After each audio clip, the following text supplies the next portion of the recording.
আৰু নৱপ্ৰজন্মৰ শীৰ্ষক এখনি আলোচনা চক্ৰ মই বন্দিতা শৰ্মা আপোনালোক সকলোকে স্বাগতম জনাইছোঁ। এই আলোচনা চক্ৰত আমাৰ মাজত অংশগ্ৰহণ কৰিব ষষ্ঠ শ্ৰেণীৰ পূৰ্ণিমা শৰ্মা, ষষ্ঠ শ্ৰেণীৰ আৰোহী শইকীয়া, অষ্টম শ্ৰেণীৰ নিয়ৰলীলা শইকীয়া, একাদশ শ্ৰেণী বিজ্ঞান শাখাৰ ছাত্ৰী ভাগ্যশ্ৰী লাহন, একাদশ শ্ৰেণী কলা শাখাৰ ছাত্ৰী মনালিছা হাজৰিকা, একাদশ শ্ৰেণী কলা শাখাৰ ছাত্ৰী শুভেচ্ছা শৰ্মা, লিপিৰ উদ্ভৱ আৰু লিখিত সাহিত্যৰ আৱিৰ্ভাৱৰ পৰাই গ্ৰন্থ তথ্য আৰু জ্ঞানৰ এক গুৰুত্বপূৰ্ণ উৎস হিচাপে প্ৰাসংগিক হৈ আহিছে।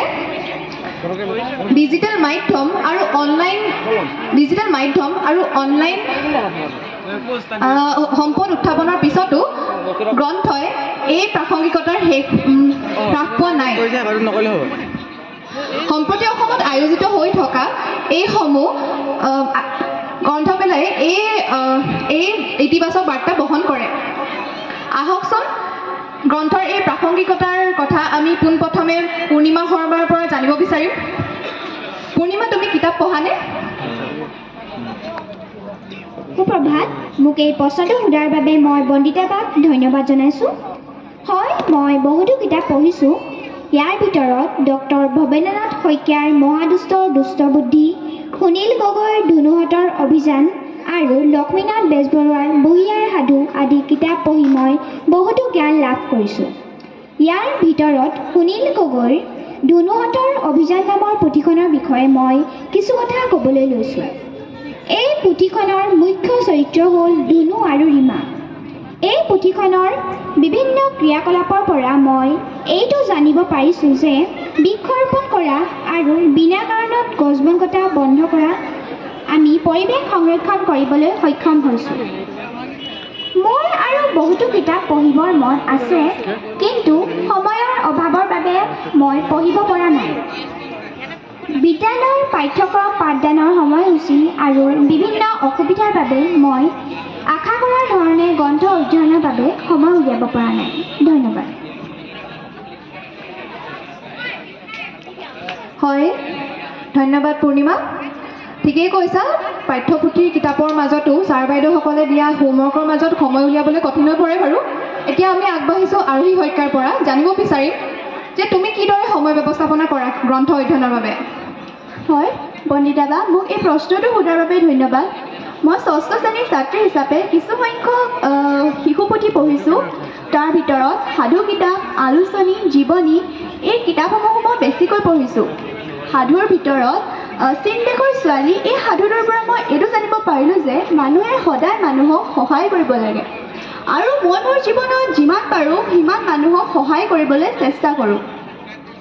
আৰু মই কিতাপসমূহ পঢ়িবলৈ বিশেষকৈ দেওবাৰ, শনিবাৰ আৰু চৰকাৰী বন্ধ কেইদিন মই অলপ সময় উলিয়াই কিতাপসমূহ পঢ়িবলৈ চেষ্টা কৰোঁ। আৰু আজিকালি মই শুনা পাইছোঁ যে ইণ্টাৰনেটৰ যোগেদি ই-বুকৰ সহায়ত কিতাপসমূহ পঢ়িব পাৰি। হয়, আজিকালি কিতাপ অনলাইনতো পঢ়িব পাৰি বুলি শুনিছোঁ।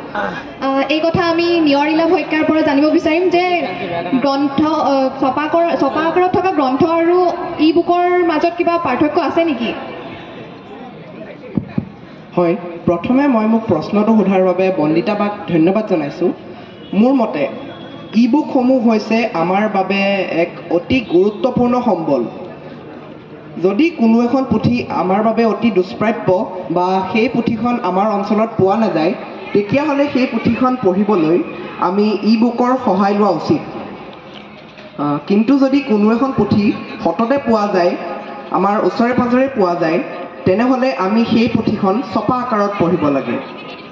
কাৰণ আমি প্ৰতিখন কিতাপেই যদি ই-বুক আকাৰত পঢ়োঁ, তেনেহ'লে ছপা আকাৰত পুথি প্ৰকাশ কৰা উদ্যোগৰ লোকসমূহৰ ব্যক্তিগতভাৱে ভাবুকিৰ সৃষ্টি হ'ব পাৰে। আৰু আজিকালি এইটোও শুনিছোঁ যে ল'ৰা ছোৱালীবিলাকে গ্ৰন্থ পঢ়াতকৈ গুগলত চাৰ্চ কৰি তথ্য সংগ্ৰহ কৰাকে বেছি গুৰুত্ব দিয়ে। তুমি এই ক্ষেত্ৰত কি বুলি ভাবা? মোৰ মতে যদি কোনো এটা বিষয়ৰ বিষয়ে একেবাৰে তৎক্ষণাত তথ্য লাগে, কোনো এটা প্ৰশ্নৰ যদি তৎক্ষণাতভাৱে উত্তৰ লাগে, তেতিয়াহ'লে আমি গুগলৰ ব্যৱহাৰ কৰা উচিত। কিন্তু যদি কোনো এটা বস্তুৰ বিষয়ে একেবাৰে খৰচি মাৰি অধ্যয়ন কৰিবলগীয়া হয় তেনেহ'লে আমি গ্ৰন্থৰ সহায় লোৱা উচিত।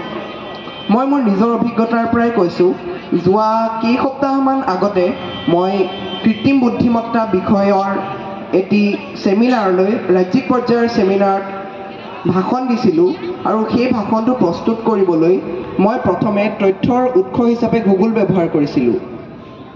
কিন্তু গুগলত তথ্য বিচৰাৰ পিছত মই কিছু সমস্যাৰ সন্মুখীন হৈছিলোঁ।